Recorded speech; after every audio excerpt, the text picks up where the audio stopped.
Hello students, पिछले video में हमने प्रत्ययों के बारे में पढ़ लिया है।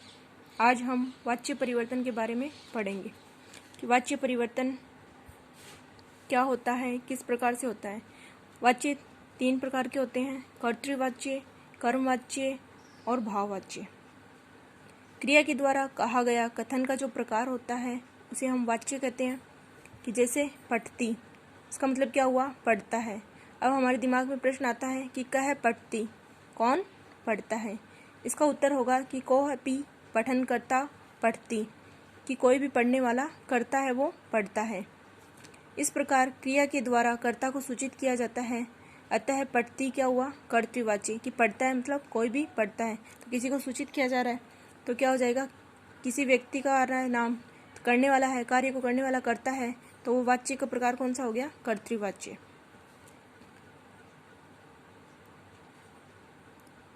ऐसे हमें किसी पद में मिलता है पठ्यते, मतलब पढ़ा जाता है।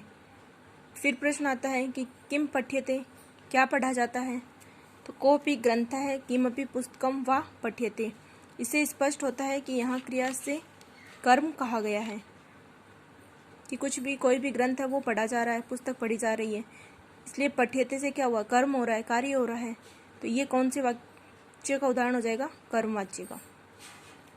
कर्तृवाच्य तो सभी सकर्मक या अकर्मक क्रियाओं का होता है, किंतु कर्मवाच्य केवल सकर्मक क्रियाओं का ही होता है।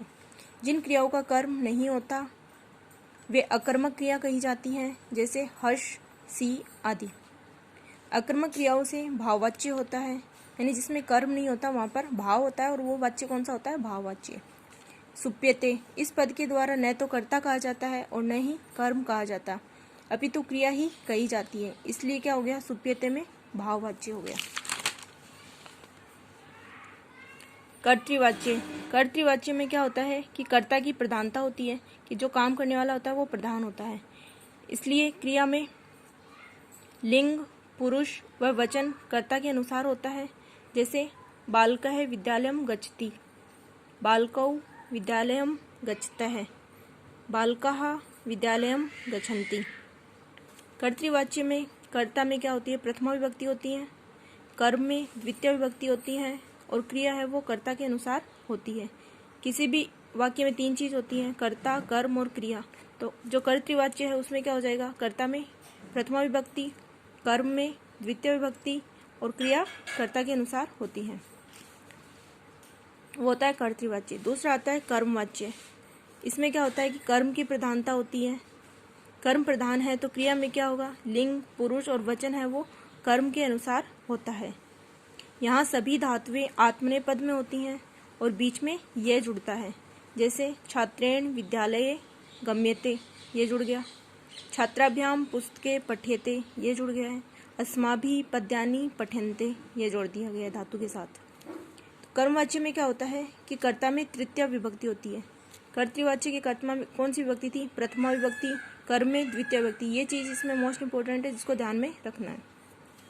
कर्मवाच्य में कर्ता में तृतीय विभक्ति होती है, कर्म में प्रथमा विभक्ति होती है, और क्रिया है वो कर्म के अनुसार होती है, वो होता है कर्मवाच्य। तीसरा आता है भाववाच्य।